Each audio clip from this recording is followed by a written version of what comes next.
Does it feel like no matter how hard you work, how much you budget, your money just doesn't go as far as it used to? You're saving, you're cutting back, but that feeling of financial security seems to be drifting further and further away. It's a frustrating, almost invisible pressure, and it's making you second-guess every purchase, from your morning coffee to your summer vacation plans.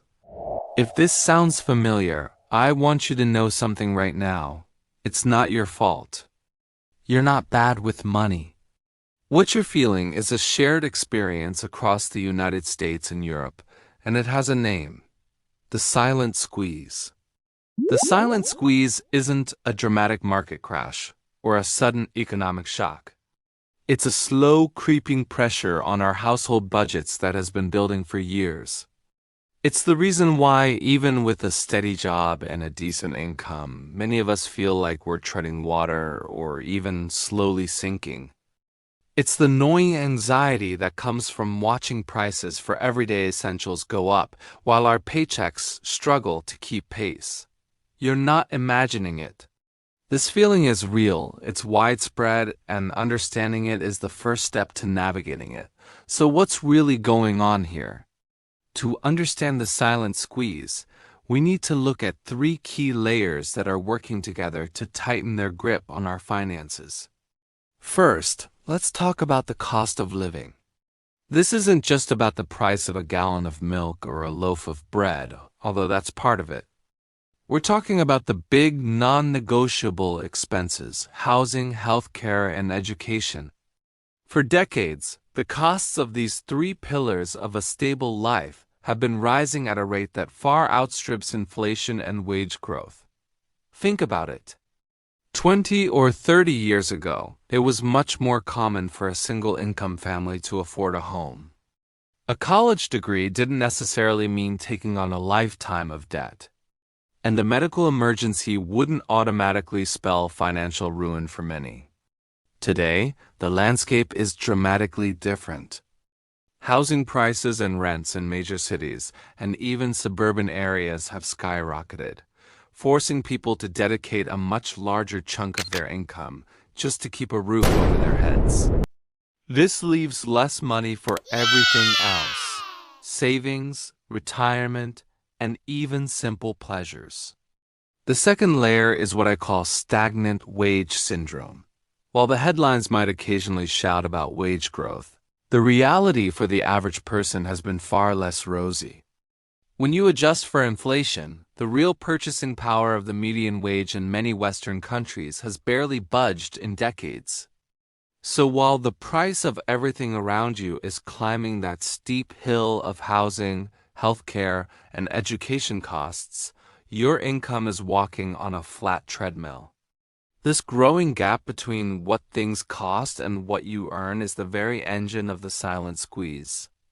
It means you have to work harder or more hours just to maintain the same standard of living your parents might have had. It creates a constant feeling of being behind no matter how much effort you put in. The third and final layer is the shifting expectation trap.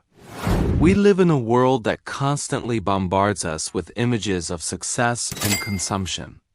Social media, advertising, and even our own social circles create a powerful pressure to have more, do more, and be more.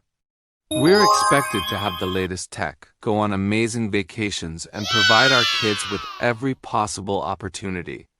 These aren't just wants anymore. They've been reframed as needs for a good life. This cultural pressure to spend, combined with the economic realities of the first two layers, creates an impossible situation. You're being squeezed by high costs and stagnant wages, while simultaneously being told you need to spend more to keep up. It's a recipe for financial stress and a feeling of personal failure, even when you're doing everything right. So how are people responding to this immense pressure? We're seeing a massive collective shift in consumer behavior. This isn't just about clipping a few coupons.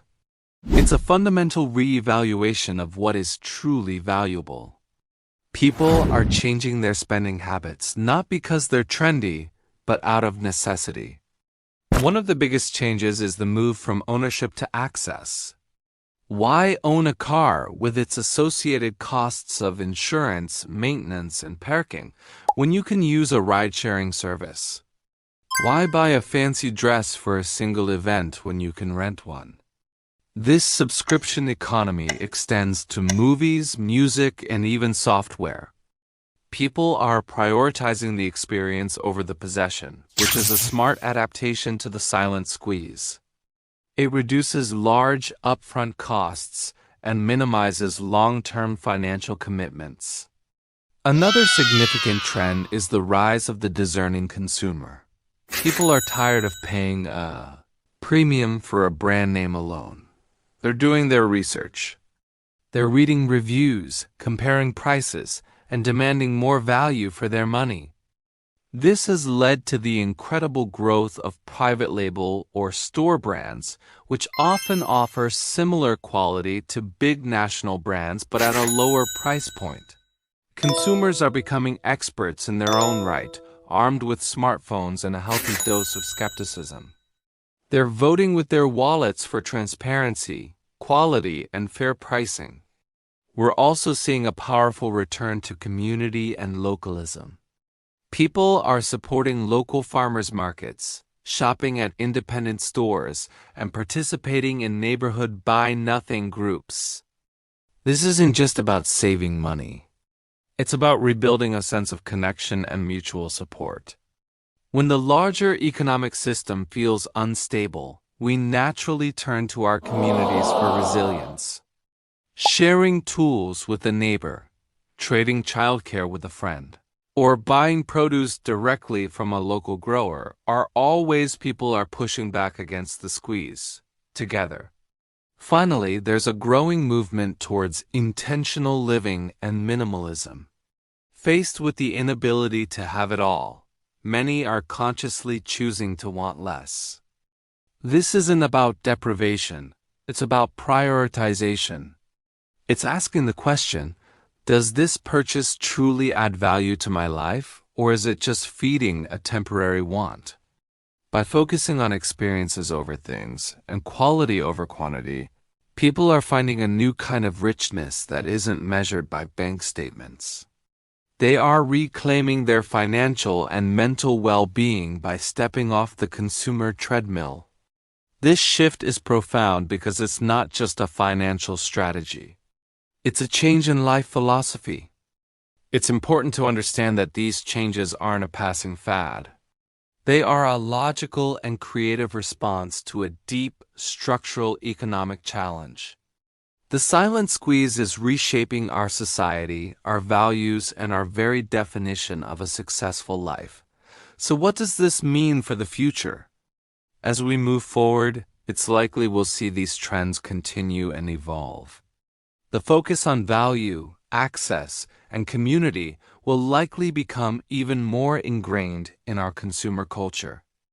Businesses that ignore this shift and continue to operate on old models of mass consumption and brand loyalty without real substance will struggle. The companies that will thrive are the ones that listen, adapt, and offer genuine solutions to the problems people are facing. They will be the ones that provide real value, foster community, and operate with transparency and honesty. On a personal level, understanding the silent squeeze can be empowering. It allows you to let go of the guilt and self-blame. You can see your own financial struggles not as a personal failure, but as part of a much larger story. This perspective doesn't magically solve the problem, but it gives you clarity. It helps you see that your choices to spend less, to prioritize differently, to seek community, are not signs of defeat. They are acts of intelligence, resilience, and quiet rebellion. You are not just surviving, you are adapting. You are part of a generation that is redefining what it means to live a good life in a world of new economic realities. The next time you feel that pinch, that frustration of your money not going far enough, remember the bigger picture. Remember the silent squeeze and the millions of others navigating it alongside you. Your careful choices and shifting priorities are not just about your budget. They are about building a more sustainable, intentional, and ultimately, a more meaningful way of life. Thanks for watching. If this resonated with you, consider subscribing for more discussions like this. See you in the next one.